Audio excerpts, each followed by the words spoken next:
Welcome to a new episode of the MVP Podcast. We talk hustle, business, content creation, athletics, and entrepreneurship. Every day I'm hustling, every day I'm hustling. Streaming across the world on Spotify and Apple Music. The MVP Podcast starts now. Look dumb with it in it, that's all. I can just put my water. I could put my water. Yeah, but then you can't drink any water. Alright, we got Jim. I'll kind of try to be in it a little bit. I'll come over towards Joe a little bit and we'll be good. Yeah, Alright, okay. cool. Yeah, you're fine, yeah. Come a little closer. All right, we're almost ready. Popa, you hear us? Nice. We won't be able to hear you, but Alex, you're going to have to... just like I'm gonna make do, a like, Popa make a saying move or like distraction, and we'll kind of just check in with you whenever we get there. Move your water Yeah. real quick, Alex. That's a good call. Is that like your fake water? Why do you have like another I water? don't know. Just in case. hydrated. I'm gonna He have has- to pee. I'm guaranteed I'm gonna have to pee. Bro has two waters. That's Yeah. hilarious. I forgot I had it in there. This one has ice in it, so we're just, All right, we good? Yeah, we're whenever rolling. you are. We've been rolling for we've the been last rolling. like 10 minutes. All right, this is episode 9 of the MVP Podcast. This week we've got another guest, Joe Meinert from Westminster College, recent graduate. He's going to talk about his life in filmmaking, what his next moves are, working for Jared, a bunch of different things we can talk about. But I guess just start us off, introduce yourself, what you're currently doing, and we'll kind of go from there. Always. Thank you both for having me. All you, John too, you on FaceTime. Always good to be here and, make an appearance when I can and help people out here and there. My name is Joe, like Josh said. I work for Circletree Enterprises. It's a corporate holding company based out of Pittsburgh now, relocating to Dallas. I am the executive producer for them. I deal with a lot. I deal a lot with commercials, productions, that kind of thing. A little further past just basic filmmaking. I've been doing it for about 6-ish plus months now. So yeah, that's the basic rundown. It's funny, episode 9. That was my number for football in college, isn't that? Yeah. Funny how that works We out. planned that. We knew that. Yeah, you knew it. You knew Just it. conveniently worked out that way. Yeah, Executive producer, though? I didn't know that. yeah, That's man. a big role. I actually, yeah, man. I've been crazy how it works out, right? I started doing subcontracting through this company I'm working for now. When I was a couple years ago doing freelance stuff, I owned my own LLC business, trying to just legally make money because I was making a lot more at the time, and always good to people. My one friend, his name's Kyle Borgman, now my boss. He started this company in college, same year as me. He ended up dropping out, taking it on full time, and I was always nice to him, kind to him, kept the relationship, and came back around full circle as he hired me, and I've worked my way up a little bit, and so yeah, man. I was gonna ask, did you start going in like just straight off the bat as No, executive man. producer? No. You At first, I was cut your teeth yeah, a little bit. Yeah, at first I was a productional supervisor, oversaw everything. A little title change, but now I really. So they brought me in mainly to oversee all the production from start to finish when it comes in house. My end goal is to build a production company inside of our company. It's hard to get into a lot of the layers of the company, what it is, how it functions. It's corporate work, so you're dealing with big clients. I can't really get into who it is or what exactly we do for them, but it's basic stuff that I deal with. Is when a project comes in, like we'll take the MVP podcast, the greatest podcast there is. Yes, sir. Yeah. Say you guys came to us, we'd start to finish creative, everything you could think of, advertising, full-blown agency. The thing we focus on is speed, so turnaround times are very quick. We'll get something in, and I work long hours and everything, but I love it, and no matter what the hours are, I know end goal for the stuff I want to accomplish and achieve, it's right where I want to be, and I'm wake up and go to work, man. That's all it takes. Right. You're remote right now. Yeah, remote. Yep. Okay. Right now I work remote. We have an office space in Pittsburgh, but we're building an office in Dallas. So that's in the process, in the works. It's fun, and it's awesome to be a part of. It's fun to see how the company has been growing over the past few years, not being a part of it, but now being directly a part of it, seeing like where it's come to and where it is going. Some of the big name clients we've been working with. Like I said, I can't really talk about it, but it's cool to be a part of, man, and it's been everything I ever could have imagined coming straight out of college for sure. Right. You're down there with Dallas too. You'll be by our boy Popa, huh? Yeah, man. Yeah, no, I mean, it's still early in the process, too. You're just kind of getting started with it. So this next year or two, there's going to be a lot of big changes and a lot of exciting stuff going on with that. One of the things that would be interesting to talk about is how you initially got into filmmaking in the first place, like what drew you into it, how you got started in some of the part-time, like freelance stuff early on back like 2018, 2019. Yeah. And kind of go from there. Yeah, man. I'll try not to, make these stories. I'll try to summarize as best as I can. We got all the time. We need in the world, content. bro. We got all the time. So I'd say my freshman year, I owned a camera. And photography and videography was just something that was just fun, taking photos of myself and my roommates at the time, my freshman year at Westminster. And then I had a really good friend who passed away in September of 2020 that always pushed me with, videography and photography. Jermaine Stevens, we called him Juice, went to Central Catholic, played football at Cal U, one of my best friends. Always really pushed me in it. And so I changed my major. Before that, it was 2019, I changed my major to, it was broadcasting, and then I changed it again to creative media production. It was just something I really loved, man. It's something I wanted to do full time, something I, had a desire for. My family, we own a water well drilling business. Very, I grew up around my dad waking up and going to work every day. He worked 7 days a week. Just having that influence around you, someone that can just wake up and grind their whole life, provide for their family, do all the right things. It just kind of made me like, why can't I do that, but in a different space? So I found stuff that I loved, man. I got into, filmmaking more than photography. I have a passion for creating films and learning. And, I'm still young in the process now from where I am, but, always want to learn and grow and continue. I know I'm not the best at what I do, and there's 1,000 different people that could be where I'm at and that are better than me, 1,000,000, whatever the number is. But, I just think I have a good drive to wake up and learn and want to know more and become better every day. And I think that's where I am now. It's still young in what I'm doing, but it's, summarized how I got to where I am. Just, picked up a camera, friends, support system said, go for it. Why not? And now I'm here, man. Yeah.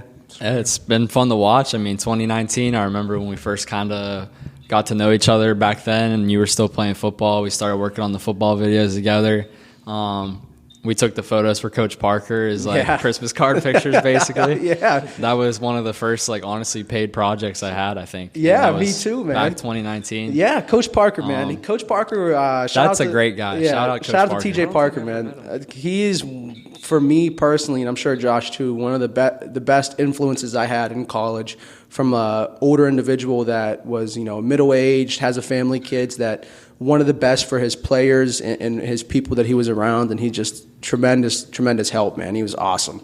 But yeah, man, he really sparked it, Yeah. and then That's awesome. That was your guys' first. Kind of gave us a shot, and we knew what we were doing a little bit, but looking back, I didn't know what the hell I was doing. I didn't know we were a like, thing, sure, man. let's go take some pictures, and honestly, they turned out really good, and it was just kind of one of those portfolio pieces that we could use to build up, and I think he knew that too, and so it was just cool that he kind of gave us that opportunity. And then also, even when I was working with the football team there, he was one of the first guys, him and Coach Heck, that were like, keep doing this. We want you on the sideline every game. Yeah. We'll make it happen so you have players so you can be there and use your camera and all that stuff. So yeah. Even as far as when they'd get the uniforms together, we could go down and shoot the uniforms in the photo studio a couple times. That was one of your guys' first blow-up videos too. Yeah, we did some stuff I posted some of that on TikTok. Yeah, with the jerseys and stuff, man. That was some of our I was first even things. posing in some of it for that. I Joe remember. was posing because he was still playing at that point too. So it was he had both roles going on. And that was kind of where I remember I met you, and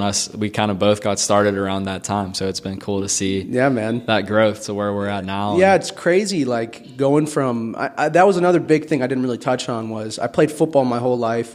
Had aspirations to play at every level you could think of as a kid, but coming to Westminster, wanting to still play football, and It was 2020.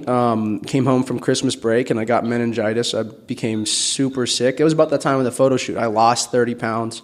And man, I tried to play again and it was never the same. I tried putting back on weight and it was just like, it came to that time where I was just like, man, like I really just got to give it up and just go all in on this camera stuff and whatever I'm trying to do, just figure it out because it was tough, man. Like it was very tough. If you know what meningitis is life-threatening. It's very serious. Not a lot of people get it. And when you do get it, it's like raising some eyebrows. So it was just, one of those things to me, like it was a sign from God, man. Like, whatever, like, I know you want to play football, but it's just, time to move on from it. Everyone grows out of everything, man, no matter what it is. Yeah, I remember that. That was scary stuff whenever that all went down. And, it's crazy to think that how that all went down. Popa, you got anything? Just chilling, just relaxing. I get like a little bit that's coming in and out where I can like hear it. I'm not sure if I'm just want to make sure you're still good over there. I think I remember that, dude, because I remember you coming back, and that was whenever I first met you because I met you through Jared down there. Mm-hmm. Yeah, dude, I started working for Jared I'd say, how long after that? Probably I got sick in December of 2019. COVID happened, and I started working for him the June after COVID. So, like, it was still kind of quarantine and everything, but it was just kind of getting out of it in Pittsburgh, getting rid of restrictions and stuff. But, yeah, man, crazy time, man. I lost my sophomore year of college. I was in, like, my prime physical shape. Mm-hmm. And then you get sick like that and you lose 30 pounds, man, it's not easy to put it back on. And no matter who you are, you lose 30 pounds of – and a lot of – man – I was putting up unreal numbers in the weight room for my size. I was like 200 actually. 200 pounds, I'm 5'8", 200 pounds, could bench press 350, squat a lot. I forget what I used to squat. I hated squatting. But man, you lose all that weight, man, you try to put it back on. It is not easy, man, whatsoever, no matter who you are. And I just, at that point, man, like I kind of with COVID and how lazy everyone kind of became for those couple months. And not that I was, buying into it, but like, man, it was something about like quarantine for a little bit to sit back and relax for the first couple weeks. It was crazy, dude. Unreal, man. Like it was just easy.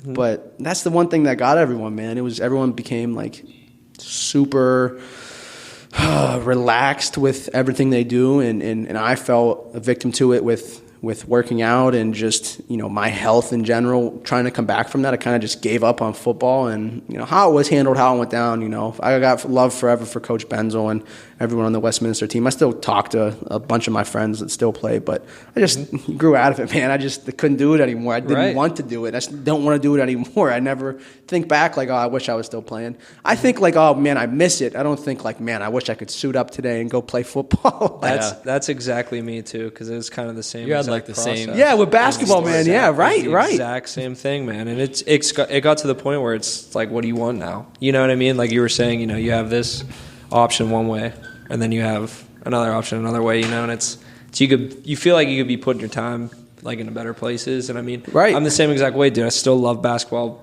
Turn on NBA. Turn on college, I'm still watching it, but and transitioning from that, another thing was, and as we get into where I went from that, as I got out of football, I met Jared, he owns NOLAC, and I started doing work for them. I started doing work for some big NFL athletes. Through my few friends I knew that owned a company called Prospect Media. They do a lot of great things in the Pittsburgh area for high school football. I did some, second shooting and shooting for Aaron Donald with them. And then I met Jared and started doing all of NOLAC stuff for about 3 years, man. Yeah. So it ended up being the right choice and, looking back, but got some great connections. I did all kinds of work from knowing Jared for NFL guys, Tyler Boyd, you name it, just knowing so many people that he helped connect me with and just helps to know good people, man. That's for sure. Exactly. What were some of your feelings going in, working with some of those bigger name guys like pro athletes and stuff? Is it a different feeling for you? Yeah, At least the first one, I'd imagine. Yeah, like, for me. Man, I will say, like, having someone that knows them personally, like how Jared knew, like Tyler Boyd, for example, it made it easier. I mean, like, the first thing I did for Boyd was I shot it was one of his camps 2 years ago. The one that he has down in he has it at Alderdice. Not Alderdice, sorry. The south side. Yeah. I forget the name of it. I'm losing the name of the football field Couples. down there. Couples, yeah. He has it at Couples every year. And knowing Jared, I know he knows a lot of people, but like he always would say like, yeah, that's family, da da da, and then like he goes down and he's this man knows everyone in Tyler Boyd's family, so it made it easier, man. And like I said, like I got to a point where working for NOLAC, I was around a lot of athletes and certain people that Jared knew and stuff like that, and I kind of wanted to get out of sports. Mm-hmm. I love sports with a passion, but as I started to film it more and stuff, like I do stuff now with Josh on the side, and man, I love it. But like, I didn't want to make that my full-time gig. And as I started doing more product and brand stuff for NOLAC, it was just like, all right. You like it? Yeah, I love it, man. Like sports is to me, sports for me wasn't forever, because as I was kind of transitioning out of it with my own life, like playing, it was just like I'm still, part of me is hanging on to the sport by filming it. So when I'm continuing, to do all these things, it's just like it's kind of counterintuitive for what I'm trying to achieve and grow to. And like, man, I always tell people my end goal is I want to make movies one day. I don't know how it is. It could be the most low budget movie ever, but I want to make movies. And to me, staying in Pittsburgh and doing things that I want to achieve, it wasn't getting done by. It's tough in Pittsburgh. Yeah, man. Yeah, it is. Yeah, man. It's crazy.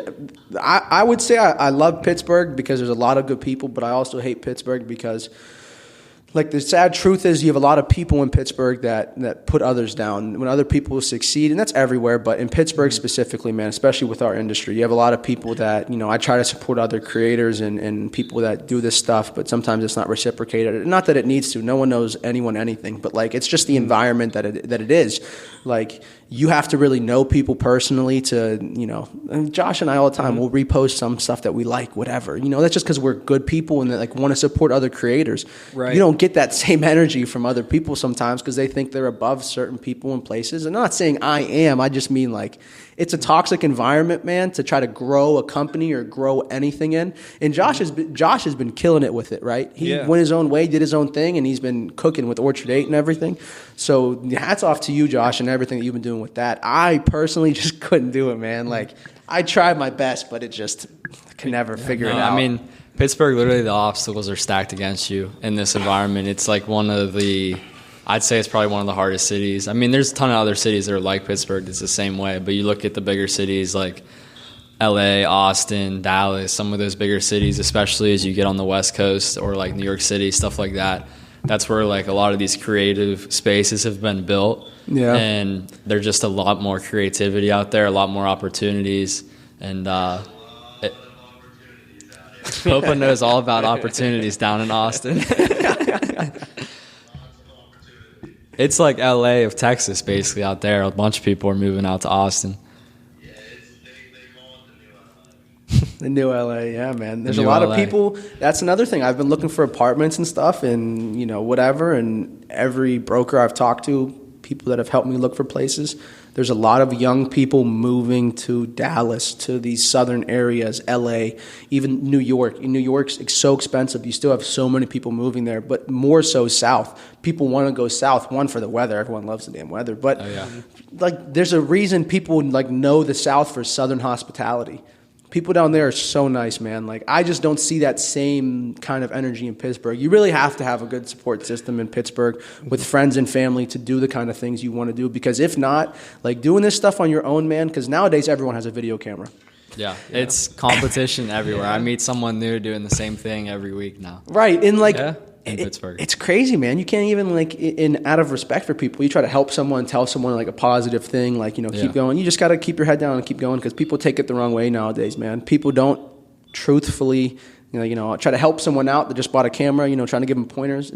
You trying to act like you know more than me. That it turns into... they take it personally, and that's it. Yeah, it's not personal. It's only business, Yeah, and it goes both ways, too. You have to remember, I mean, myself, Joe, we've been through it where people have given us pointers, and, like, nobody loves to hear that stuff, but you got to learn from it. Prime example for us, Atit Amin. Yeah. Atit is one of the people that helped Josh and I that was very positive. Atit is very good at what he does. Atit did not ever have to help us. His work, his wedding work, and all the work he does is literally top in the nation for what he does.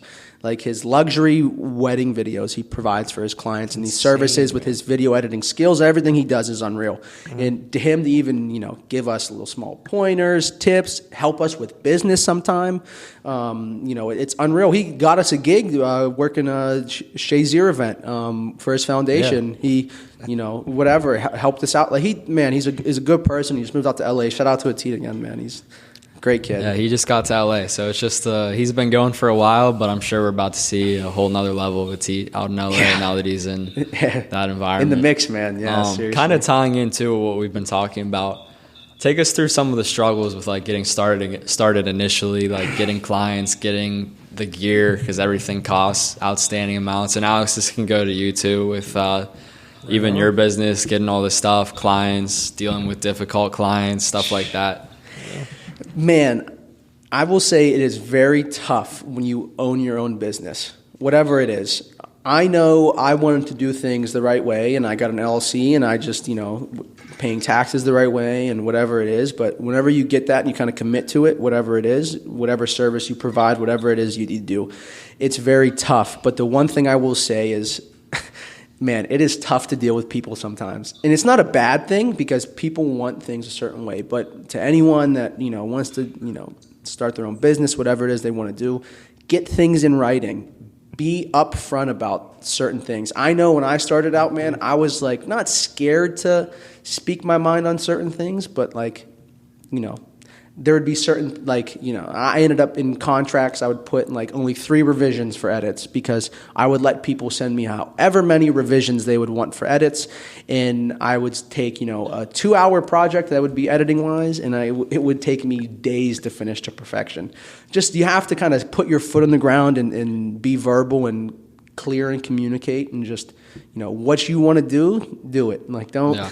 Don't let people dictate you almost. And it's tough too, like especially early on, and this is something I've learned, is like pricing what your work is actually worth and not kind of lowballing yourself, because there's plenty of times where I'm like, damn, like what was I thinking doing it for this small amount? Yeah, man. I feel like that's like the amount of hours. Yeah, you learn it early on. That you learn the most, I think, too. Then, because that's how I started, dude. Was you start off by doing it cheap, and then you really kind of hone your skills in, and then I was telling you like the other day, you're at the point now, man, where it's, fuck you, pay me, basically. At this point, dude, Yeah. So, I mean, I'd definitely agree, though, by communicating up front early, bro, in the process is the biggest thing, especially with detailing. You got to set a standard, set a walkthrough that set what you're going to do, and then communicate through it. But I mean, man, you do great work. You know what I mean? That's why I remember it was like last year I needed my car. I wanted my car detailed. I ended up getting rid of that car, but regardless, I wanted it detailed. We were trying to set it up down at the We were trying to set it up, and our schedules didn't align. Whatever. Yeah. But I remember you told me your price, and I was just like,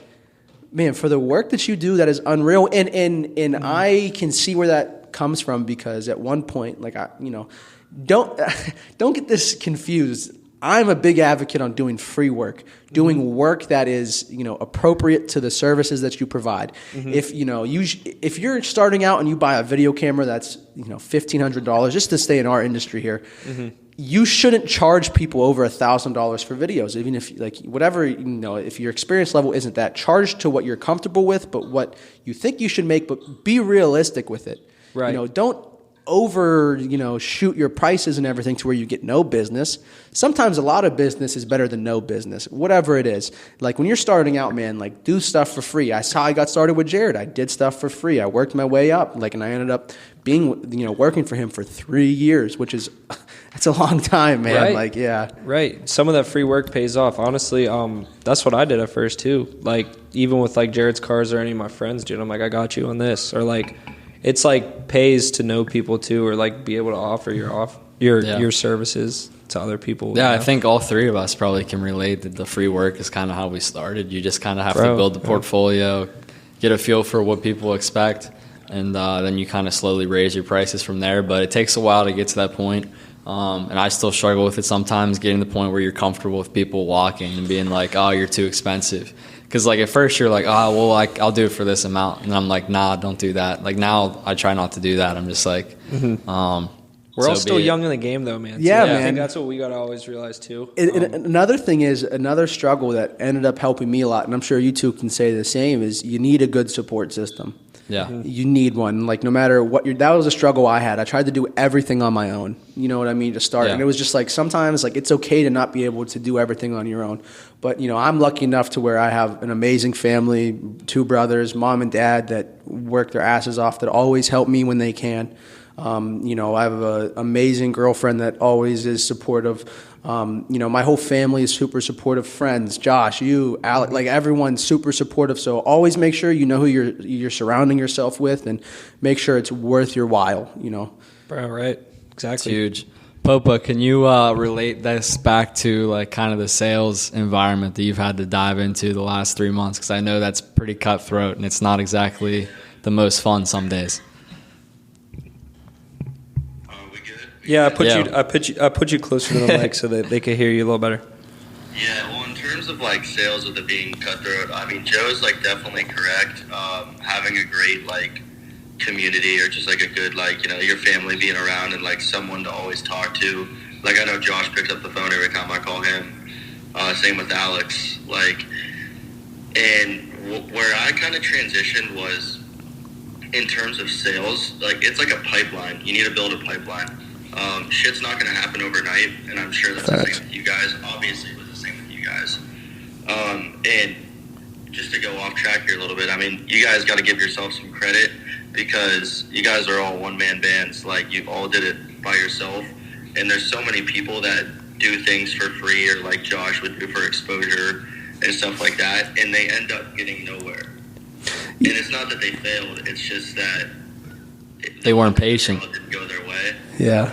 And like you guys persevered through like times where you had no idea if you were going to make money from your industry. Yeah. So I mean, I think that's pretty awesome. That all 3 of you guys are succeeding now, and you can be flexible with your pricing, and you have bigger clients, and people know you now. It's pretty cool, and it's just a start. But in terms of sales, yeah, it's really, you have to stay committed. You have to be very humble, because sales will humble you real quick. You kind of get on a heater and you think that like everything's going well, like, oh wow, I just got back-to-back sales, or yeah, I had a great week this week, like I made a lot of money. You might go drive for a month and not have anything. Yeah. It is super cutthroat, and you have to have patience, but you have to be hungry each and every day. And the one thing that like my managers taught me, and like all the people around me, is you have to forget about the last call. You have to forget about the last meeting. You can only think about what's coming up, and that's why creating a pipeline is so important. Because if you don't have anything coming up, you're gonna eat yourself up. You're gonna get burnt out. Yeah, and I think like people tie in emotions too much to anything they do in business, one, and two, on top of that, like I appreciate you saying all those kind of words for us, but I'm sure if you asked all of us, like our end goal for everything is way different than how people might view success. Like titles and whatever you might make now, it to me isn't success. Like I don't want to think I'm ever successful until I'm able to put my mom and dad in the house. You know what I mean? It's just like stuff like that like end goals is success for me. Like the kind of the journey to it is just like it's cool, but you always just gotta, like you said, Popa, it's cutthroat. You can't tie emotions into it. You gotta just wake up and go to work. Jared says it's only business. Don't take it personal. That's one of his big quotes. So you got to keep the emotions out of it. And like you said with the sales pipeline, I think that's something we can relate with kind of doing it solo. Is you almost need someone that's, if you're gonna grow like your own brand and your own business, you need someone to solely just do the sales at some point, where it's like a business development person, and then you have that pipeline constantly coming in. Because one of the issues that I've run into so far is like I'll get a real busy period of like 3 months or so, and then that whole time I just don't have time to like sell for like the future next 3 months. Then I get through those like busy months, and then it's like cold for a little bit until I get the next stuff built up. And it's at the point, like talking, like not to be specific with numbers, but you're making a good bit of money.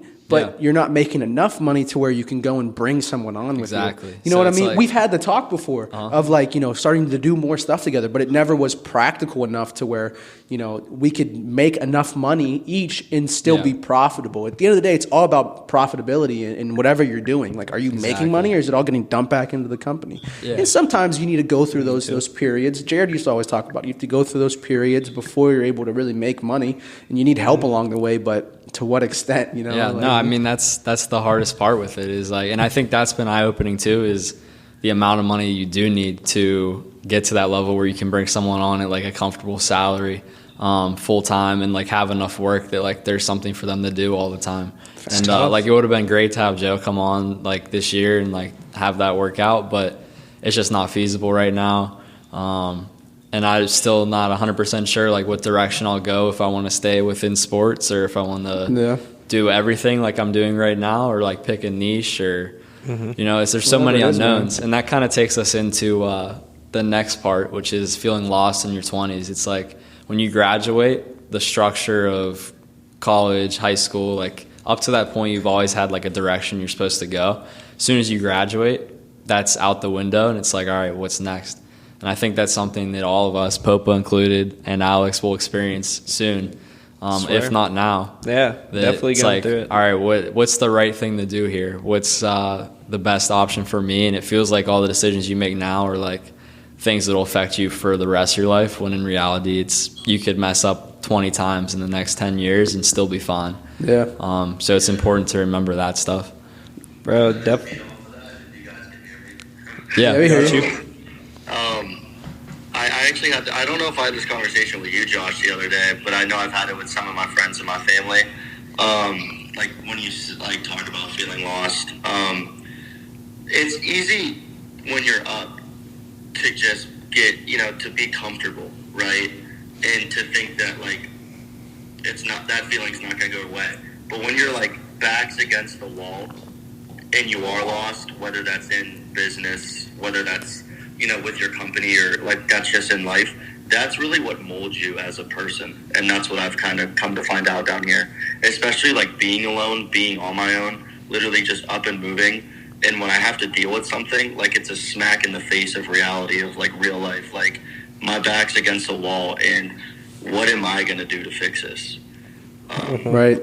I think for me to relate to that, like me quitting football kind of helped me get ahead of the curve a little bit, right? Oh, like, no question. Like a lot of people hang on to certain things, like they do things longer than they need to, whether it's playing sports or hanging on to hobbies, or they're still in school. Like they don't take things as serious. Like for me, like I feel confident enough to say like I'm never going to feel lost in my 20s, because after my friend Juice died, it was just like I don't have another option. Like I'm going to fully commit to whatever the hell this is with video and photography, and just ride it out. Like I'm just going to, I'm sure you'll make plans along the way, but you have to have a bigger purpose than, feeling bad for yourself, feeling sorry for yourself. You come into that struggle. Like a lot of people nowadays have mental health issues. A lot of things goes on like in closed doors, and it's tough to find sometimes, man, but you just got to keep pushing, and just whatever it is that you do, commit to it. Because if you go half in and half out, you can't half-ass stuff for your whole life. You just got to kind of go with it, and if it doesn't work out, man, the hell with it. Like, I tried. And if it doesn't, I mean, you're 20, 25 years old, you can start over and be fine. Like, that's the thing that's hard to realize is, like, we're young still. You could relive your life twice now and still only be in your 50s. Right. So, yeah, it's just part of the journey, kind of committing to one thing or multiple things sometimes, and just seeing how it goes along the way. I think we all kind of are, like, at a path now where we're figuring it out. Like you're going down to Dallas, figuring it out. Orchard 8, you're figuring it out. Popa's down there figuring it out. You're figuring it out. Yeah, we're trying, dude. Figuring it out, man. It's effort. Yeah, right. And I think, with time being on our side, that it's the time to, be risky, do whatever you want to, Right, man. And I will say, if you're busting your ass, man, and you're serious about it, I don't think that there's an issue. As long as you're happy at the end of the day, too, busting your ass, then you'll be all right. 100%. And I think the one thing that you can't teach is how to wake up and go work and just effort. Right. Like I was blessed enough, and I'll reiterate, with my dad, to where my dad, man, my grandpa had polio. So my dad's been working our family business since he was 16, 17 years old. Grew up in Ambridge, and my whole life is literally, all if I can remember, man, my dad just works. Yeah. And so having that influence around, just like, all right, no matter what it is you do, you have to wake up and you got to work. You have to wake up and you got to work. My brother is finishing med school this year, and he said Super to me, nice dude, by the way. Justin, shout out to Justin. Yeah. He one of the smartest kids I know, man. And he always said to me, he didn't do amazing. He's going to be a neurosurgeon, and he's going to get into whatever it is that he wants to do with neurology and neuroscience in his residency. But he said, to me the other day, he was like, I may not, have done as good on my scores and everything, but the one thing that Dad, might have done is got me into med school. Because when these people read his applications, they do all this stuff, they're more interested in learning about my dad and his business and everything. And Justin just reiterates that, like, hey, I might not have had the greatest scores, but, whatever it is, I know how to wake up and go to work. I know how to wake up and go to work. I can apply effort. It's all an effort thing. No matter what you're in, the situation, where it is, wherever we go, we're not going to be here in 20 years. Effort, no matter what it is, will get you through stuff. Right on. You going to miss it? Pittsburgh, you think, whenever you go down there, man? I'll miss my family, man. Yeah. I'll miss the simplicity of it. People say Pittsburgh's the hardest city to drive in. We'll figure that out. But, yeah, right. That's what I hear, man. I'm not – I'll miss certain aspects of Pittsburgh. But, nah, man, like, I don't have any second thoughts, guesses, man. Like, I'm ready to get going, man. I've never been so stoked for something in my whole life. I'm a workaholic now, man. I work insane hours now, whatever it is, but I'm just ready to move on with my life in the next chapter and steps and everything like that. That's awesome, though. I think that's the way to be, too, whenever you're going down there. You're going to be able to come back home. Your family's going to come down and see you, too. So it's a flight. You're going to be grinding down there, too, which is going to be good, bro. Yeah, man, I'm excited. I'm really excited. You got Popa right next door, too. Yeah, seriously, Popa. Sounds like we got to take a trip to Texas. Have you guys down sometime. Do a podcast down there in our production studio. That'd be sick, actually. That would be unreal. Yeah, man. There we go. There's book an you guys idea. a slot, man. I'm telling you. We can make it happen. We'll get the full production. Oh, yeah. The only thing is you're going to have to edit. I'm not going to edit. Oh, yeah. I can as long as you can edit it, I'll make it all happen. You know what I mean? I think we know a guy. Yeah, we'll make it work. Hey, I love the idea. So what would you say some of your favorite aspects of filmmaking, like the process? Things you hate, things you like, things that are just Filmmaking is... Because there's definitely some things I hate. Some certain topics to film that I hate. Weddings. Yeah. I think... Not a wedding guy. No. Not a wedding guy. Weddings are boring, man. They're just horrible. I can see it being extremely cringy. See, it's that might not just be even me. that. It's just sitting there for hours, like editing it. You don't know anyone. You don't know that people get married. And, like, I just no can't connection. get into it. It's just There's no emotional boring. tie. It's all monetary. Everyone's the same. Like, yeah, it is all. But they're good, like, dependable business. So it's tough to, like, turn them down, especially early on. Right. Have you guys ever seen a wedding that was just completely terrible that you can think of off the top of your head? Well, not saying any not names. terrible, Not but dropping some names. ones that I've never worked one, but Okay. I've heard some stories through some people that there's been some. I don't know about Yeah. Josh individually. All the weddings we've done together have been we've awesome. had most of the weddings. ones we've had have been good. There's been some that were kind of like some issues on like some other ends of the wedding, but like nothing like major. Yeah. I mean, man, when you work weddings, sorry. But there's bound to be something that goes wrong with it you're too, just because there's so much going on. so many moving pieces. Like Yeah. if your wedding day is perfect, it's probably not. I don't know, it's a something's fluke. weird. Yeah, something's So- off. To pinpoint it for you, the thing I love about film mainly is all the different emotions that can come from watching a video back. I mean, when you add, a basic video recording something, you can do a lot with it. But when you add sound and you add transitions and all these effects, you can create something that is just, to me, unmatched. Like, it's why the reason I got into film mainly got a camera because I love movies. You name a movie, I've probably seen it. Any movie, I'll watch it. I love, I don't watch movies just to watch them. I watch them how they were filmed, and I love the stories. And I just think film, man, you can tell so many different stories, so many different ways, and it's unmatched to anything else I've ever been a part of, really. You have a favorite filmmaker? I like Michael Bay. Okay. But I have a favorite film. Okay. It's called Interstellar.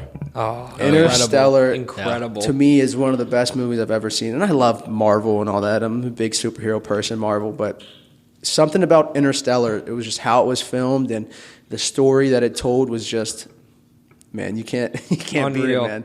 And I also think on top of that, the Blair Witch Project.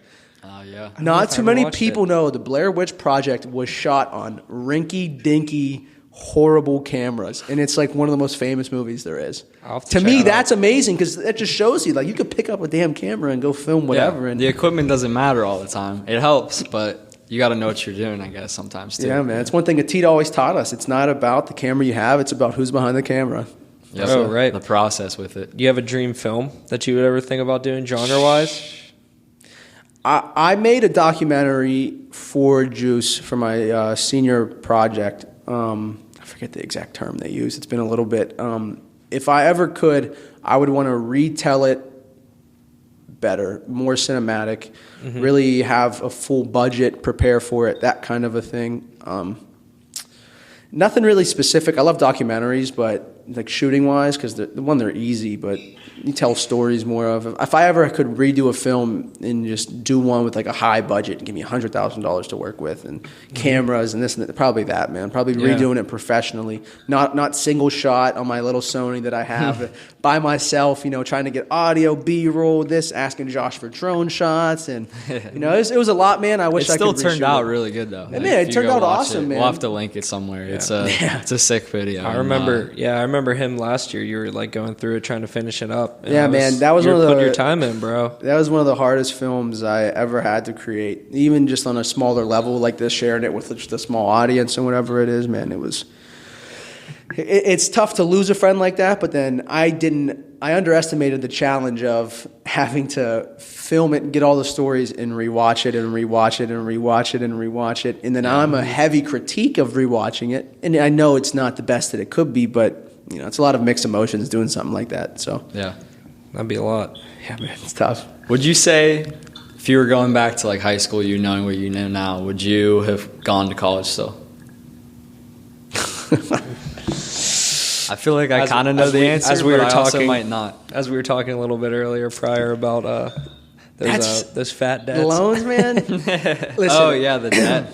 the only thing I wish that would have happened, and I went to a private school, I went to North Catholic High School. It's a college prep school, whatever you want to call it. Very good education for high school. The only thing I wish I would have known, if someone would have sat down with me and explained how loans work with interest rates and the amount of money over $100,000 truly is. Like, I love Westminster College. It was worth every penny for me and what I got out of it.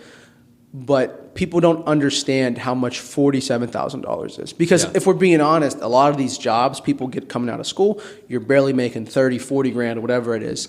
Luckily we have a good alumni base. I was lucky enough to carry on relationships. But, man, I definitely would still go to college, I think. I just, Westminster, I wouldn't change it, but I will say it makes me, turn my head sometimes wondering, like, I probably could have went somewhere else, like a little cheaper or whatever, saved a bang for my buck. But me personally, I don't think people need to go to college nowadays. I think you can get, great jobs, and find out what you want to do off of YouTube.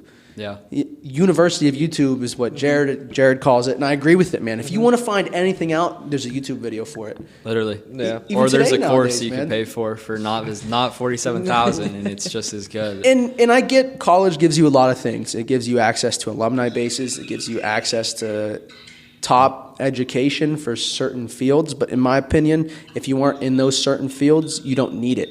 Yeah. Right? Like if you're not going to be a doctor, if you're not going to be an accountant, if you're not going to be something in science, health, whatever it is, you don't really need school as much as starting your own business. Like Yeah.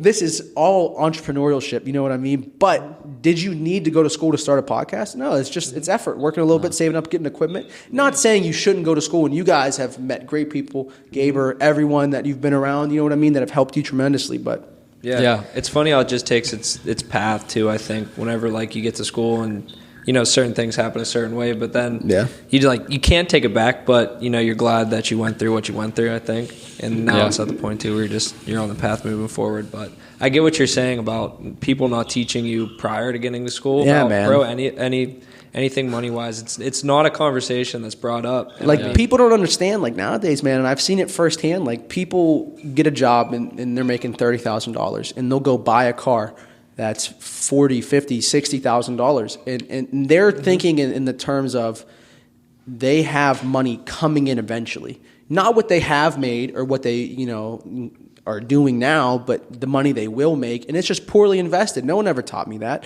It's like, so now I'm expected to repay loans because my parents made enough money to where I had to get private loans, which is everyone's different, right? And now I have to pay it back, and just understanding how much money it is with interest is unreal. It's unreal, and I wish someone would have just explained that to me a little more. I'm sure I could ask questions, but... Well, there's just so much push in high school, too, to, like, kind of push kids to college. They don't really talk too much about, like, some of the negative aspects of it. But, I mean, there's still a lot of positives, I think, for a lot of kids that don't really know what they want to do. It is good if you don't know what you're going to want to do. Because when I came in here, I was computer science, not computer science at all now. And who knows if I would have figured it out. I'm assuming I probably still would have. But a lot of the experiences here and transferring into Westminster and all that stuff was probably what molded me into the person I am now and got me into filmmaking. And then also it's just the connections you do make is one of the big valuable assets of college, I think. The network with alumni. The connections, man. You can't replace the friendships. Popa, dude, yeah, the exactly. friendships. I will say real quick, if anyone is younger listening and they're thinking about going to college, really look into going to community college for gen eds. Yeah.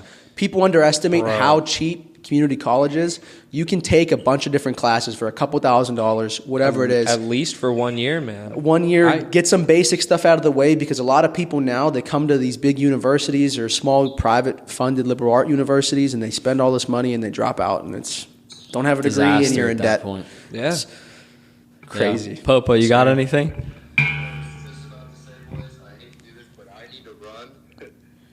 I gotta get off here soon. He's got to go get a pump. I did want to say, just to go off of everything that we did talk about, especially what you were saying a lot earlier, Joe. And whoever's especially if younger people are listening, it's easier for those types of people to relate to. But follow your heart, because when you think back on where could I have went if I would have went where my heart wanted to go versus staying in the position you were in, you already lived the position you were in, and something was telling you to go down another route, so you should follow that. And I that's what I did, and I love the decision I made. I have no regrets of anything that I've done. Of course, I miss the people back home, but I'm living my best life. Oh yeah. It's been a blast to be down here, and the people I've met, and the opportunities that I've had. It's hard to pass up on, and I know that both Alex and Josh have had to make decisions like that. Where their heart lies versus where they currently stand. And I'd say that no decision's a wrong decision, to be honest, but following your heart will probably lead you down a healthier and happier path. No doubt, brother. Right. Yeah, a lot of big decisions in your 20s. There's been, job offers that have come out for me personally. And it's Popa's dipping. Oh yeah, see you, Popa. All right, see you, Popa. Hey, thanks for joining us too. We'll talk soon. Yeah, good talking to you, man.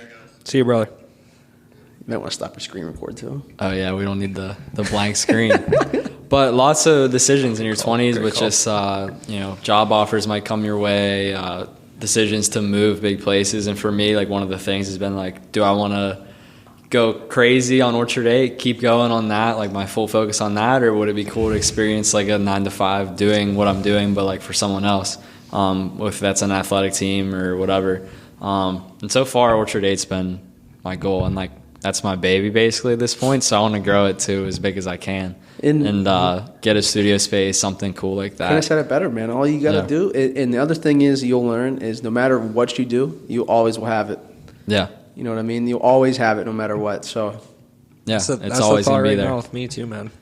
Yeah, you've got a big decision coming on with It's graduating this year. Yeah, it's about. What was your major in? Were you I'm business? I'm biz admin and marketing. Yeah, okay, gotcha. So figuring it out, bro. That's what I used to be. I used to be BA and marketing double. Yeah. That's funny. But we got some time still, so. Yeah, man. But like you said, though, making those decisions. Yeah. There really is no wrong decision. Yeah. It's whatever decision you make is the right decision, as long as it's your decision. If you make the decision and you got people that support you, if you do or if you don't, as long as you support your decision, go with it. Run with it. Yeah. Trust your gut, your intuition, and it always works out in the end. At least that's been my experience. So Right. So any big personal goals in like the next 5 years? Like where do you see yourself 5 years from now, 10 years from now? Have you thought about that even, or you kind of just taking it day by day? No, I think about it often, but not too much of specifics. I see myself with this company I'm with now in a working, hopefully to work my way up in a much higher position to be able to have much more pull and influence in creating certain things for clients, future clients. Just kind of putting my all into this, because I'm a person to where if my all is one place, it's going to be that place. I hate half-assing stuff, in and out. I hate it. So I think for myself, I see myself growing in this role, learning. I want to learn over these next 5 years about, people in my position before other companies, like the top 20 executive producers in the country. I want to learn about these people and just try to absorb knowledge. And then from there, man, like that's when it starts to have fun, like that's when, all the things that I want to make happen for my family and everyone that's, my girlfriend, everyone, that's when you can start kind of playing around with, you start making some more money and doing all these things. But man, I'm not really chasing money. I really don't care how much money I can make. I just want to be happy, love what I do every day, and, not have to like regret my decisions I make. It's the best way to live life. Yeah, man. It's the hardest part, though. Yeah, it is, man. It's tough to get over that hump sometimes. It really is. Is your girl coming down to Texas with you? So she moved to Charlotte in August. She does interior design. She graduated from Kent State. Shout out to Ashley. Hi, Ashley. I'm sure she'll watch it now. And so she's working down there now. We're doing distance for a little bit. So, maybe one day if she can move down and find something there, it'd be awesome. Or if I can move to Charlotte and be remote or whatever the case is, we're going to make it work. And I've been together for so long, man. But, cool.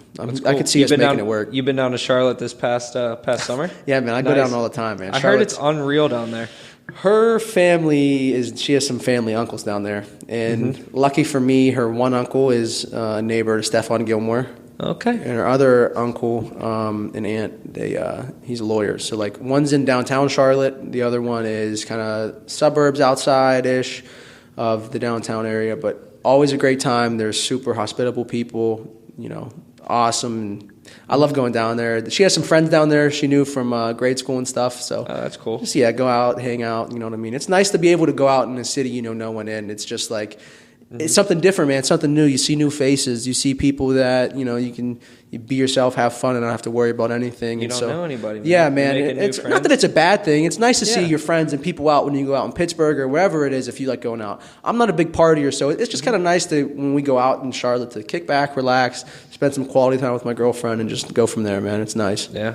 Could you ever see yourself ending up back in Pittsburgh whenever you go down to Dallas? Man, that's a real question. We'll see. Future. That's future. That's I think a while. That's a while from here, and I think that's all dependent on what my family and my girlfriend's family will end up doing. If they're going to move south, because my parents are getting to that age where they're probably going to retire within the next 10, 15. I don't know if my dad will ever retire. My dad's a workaholic, man. He's addicted to working. I don't know if he loves what he does, obviously, but my dad... The routine, too, I think probably the routine to wake up and get the bills paid is what keeps him going. And he has surpassed that. My dad has provided for me and my brothers more than I could have ever asked for. I'm so blessed in that situation. But I will say he's a little bit of... He overdoes it sometimes. Like, he'll go on a week vacation down in Florida, and then he'll be itching, foot shaking, just wanting to get back and go to work, man. And his body deteriorates, over time. He's getting older, so he's getting to that age where in a couple years he might retire. So wherever they go, man, maybe in a few years I'll be able to end up where they are, because that's the most important thing to me, man. Is being around my family, being around everyone I love and support. My brothers will be traveling here and there. My oldest brother just got married, JJ. And so Justin, I don't know where he's going to end up for residency, but I'm sure my parents will love to move next to him wherever he's at, just being in the future position. The neurosurgeon, man. He'll be all right. Yeah, I know. So we'll see what happens. Yeah. But I'm excited for whatever it is, man, whatever challenge or task it takes. I'm just ready to get after it, that's for sure. The future's bright, bro. Yeah, I'm hoping, man. Future's bright.